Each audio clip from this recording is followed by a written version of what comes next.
Paste രൂപത്തിലാക്കുക. എന്നിട്ട് അതിങ്ങനെ ഒരു ചെറിയ ഡെപ്പിൽ സൂക്ഷിക്കാം. യാത്രയിലൊക്കെ ആണെങ്കിൽ നിങ്ങൾക്ക് കയ്യിൽ കരുതാം.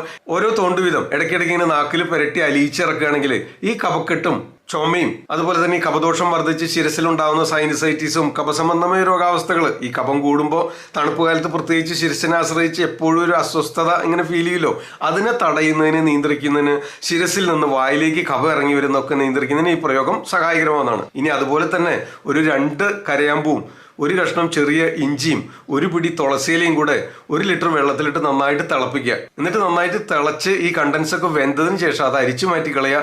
ആ വെള്ളം ഫ്ലാസ്കിൽ സൂക്ഷിക്കുക.